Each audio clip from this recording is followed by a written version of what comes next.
Hello friends, आज हम समझेंगे मनी किसको कहते हैं या मनी को हम कैसे डिफ़ाइन करेंगे।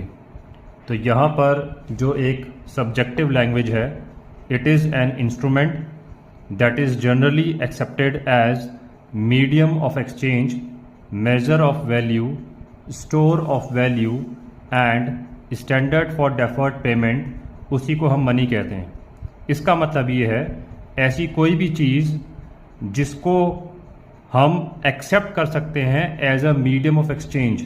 मीडियम ऑफ एक्सचेंज का मतलब होता है किसी भी चीज़ को एक्सचेंज करने के लिए, सेल या परचेज करने के लिए ऐसी कोई चीज़ जो वो एक माध्यम बने। मीडियम का मतलब होता है माध्यम।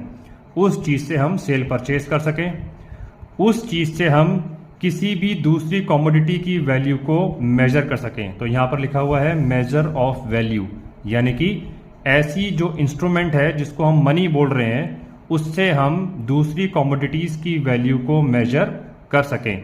ये फैसिलिटी भी हमको मिल जाए। स्टोर ऑफ वैल्यू, हम उस इंस्ट्रूमेंट को जिसको हम मनी बोल रहे हैं उसको हम स्टोर कर पाएँ। और स्टैंडर्ड फॉर डेफर्ड पेमेंट्स, यानी कि उस चीज़ को या उस इंस्ट्रूमेंट को जिसको हम मनी कहना चाहते हैं उसको हम इंस्टॉलमेंट में या फ्यूचर में भी दे पाएँ।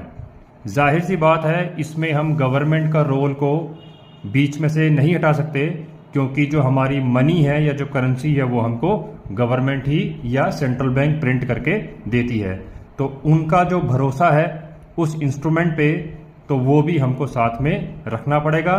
तो उस भरोसे के साथ जो ये 4 फंक्शंस हैं, वो इंस्ट्रूमेंट अगर उस चीज़ को फुलफिल करता है, medium of exchange, measure of value, store of value, standard for deferred payments, तो उसको हम मनी बोल सकते हैं। Thank you.